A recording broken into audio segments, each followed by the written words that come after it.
Welcome to Impact Factor, your weekly dose of commentary on a new medical study. I'm Dr. F. Perry Wilson of the Yale School of Medicine. How much do you feel it is justified to threaten public health officials when they close businesses to slow the transmission of COVID-19 disease?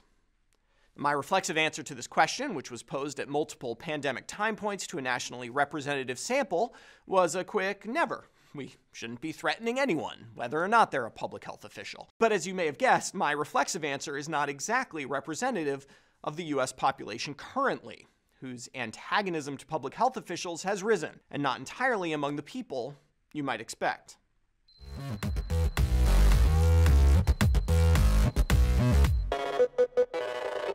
We're talking today about this study appearing in JAMA Network Open. Researchers from Johns Hopkins, leveraging a longitudinal panel survey known as Amerispeak, asked whether harassment or threats to public health officials are justified.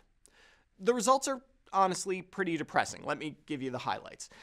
In November of 2020, pre-vaccines, in the thick of the first year of the pandemic, 20% of Americans felt harassing public health officials for closing businesses was justified.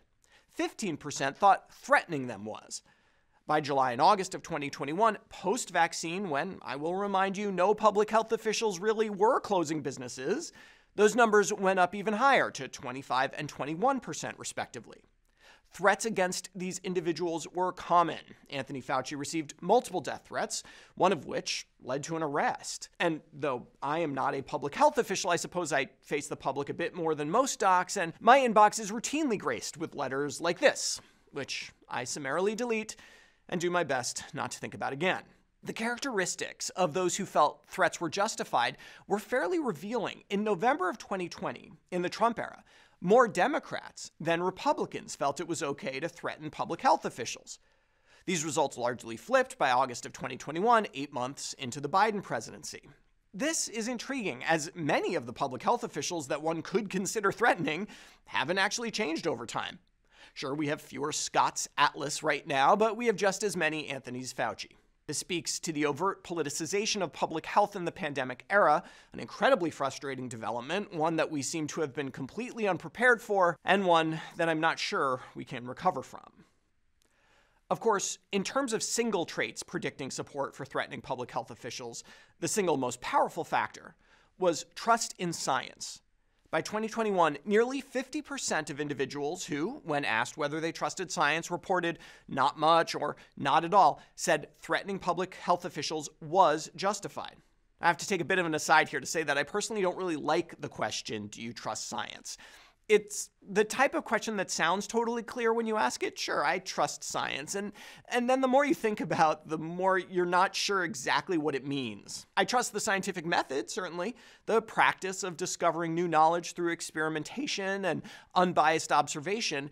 But nowadays, I think the idea of trusting science has been conflated with the idea of trusting experts. And so, of course, those who say they don't trust science would be more tolerant of threats against public health officials. To be clear, I'm not saying we shouldn't trust experts. Experts are, experts. They are good people to ask when you have a question that's in their area of expertise. All I'm saying is that science is bigger than experts. Concerningly, even those who reported they trust science a lot were much more likely to say threats were justified in 2021 compared to 2020. To be fair, some of this increased tolerance for threats may reflect broader societal trends. The percentage of people who said threatening politicians was okay jumped between 2020 and 2021 as well. It's hard to look at numbers like this and not feel that we are witnessing some sort of social breakdown. When do we resort to harassment and threats? When we feel we have no other recourse. When the people who run our lives, whether they are politicians or in a pandemic, maybe public health officials, don't seem to be responding to our needs. No doubt this will be analyzed to pieces in the future when pandemic studies becomes a college major. And perhaps at that future date, threatening public officials will be considered the best way to express your personal political beliefs. But I hope not. For Medscape, I'm Perry Wilson.